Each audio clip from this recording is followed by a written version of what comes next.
Hello viewers, welcome to the mathematics hub. आज हम लोग डिस्कस करने वाले हैं क्यूब रूट या घनमूल। हम लोग सीखेंगे घनमूल निकालना या क्यूब रूट निकालना सेकेंड्स में। जैसा कि आप स्क्रीन पर एक क्वेश्चन देख रहे हैं, हमें क्या करना होगा, नंबर को दो ग्रुप्स में बांटना है। कैसे? लास्ट के 3 डिजिट्स को एक ग्रुप और बाकी के डिजिट्स को एक ग्रुप में लेना होगा। और लास्ट के 3 डिजिट्स का भी हमें काम नहीं है।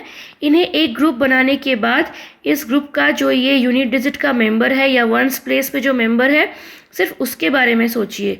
ये है 4 और 4 का क्यूब लेंगे तो यूनिट डिजिट में क्या आएगा, 4। अब आते हैं इस 2 के पास।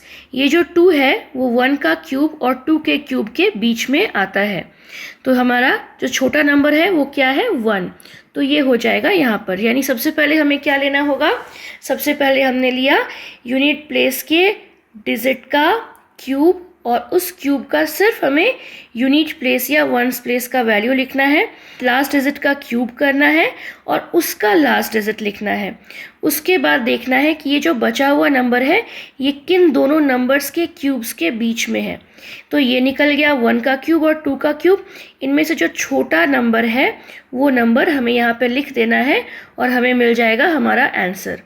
तो चलिए बढ़ते हैं नेक्स्ट क्वेश्चन की ओर। अब हमारे पास जो नंबर है वो कुछ इस तरह है। लास्ट के 3 डिजिट्स पे फोकस कीजिए और उनमें से ये जो वंस प्लेस का नंबर है उसे ध्यान से देखिए। अब 2 का क्यूब लेंगे तो यूनिट प्लेस में क्या हो जाएगा, 2 का क्यूब लेंगे तो होता है 8। तो हमने लिख दिया 8। और ये जो हमारे पास बचा हुआ नंबर है 21, ये किन दो नंबर्स के क्यूब्स के बीच में है, ये है 2 का क्यूब यानी 8 और 3 का क्यूब यानी 27 के बीच में। एक्चुअली हमें इस नंबर का कोई काम नहीं है, हमें काम है बस इस छोटे नंबर का। तो हमने लिख दिया इस 2 को। हमेशा हमें इस साइड के नंबर को ही लेना है। अगर आप आई बटन पर क्लिक करेंगे तो आपको स्क्वायर रूट निकालने का या वर्गमूल निकालने का ट्रिक भी मिल जाएगा जो हमने ऑलरेडी डिस्कस किया हुआ है। नेक्स्ट क्वेश्चन आपके स्क्रीन पर है। हम लोग जल्दी से इसे सॉल्व कर लेंगे सेकेंड्स में।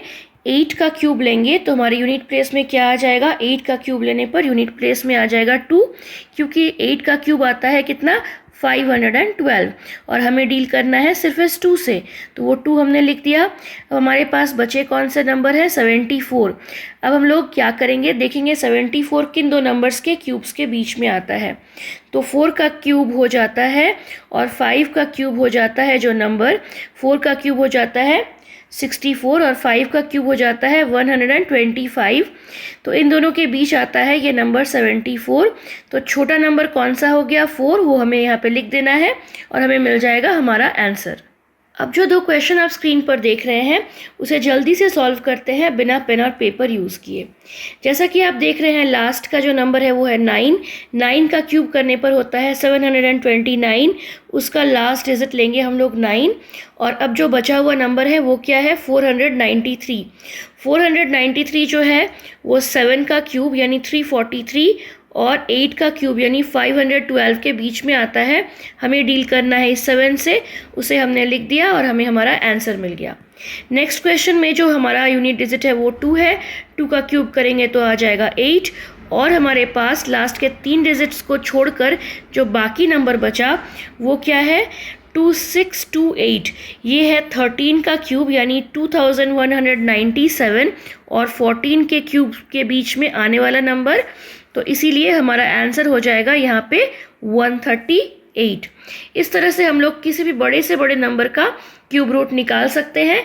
आगे आने वाले एग्जाम्स में इस ट्रिक को यूज़ कीजिए और हमारे और वीडियोस देखने के लिए चैनल को सब्सक्राइब कीजिए। Thank you.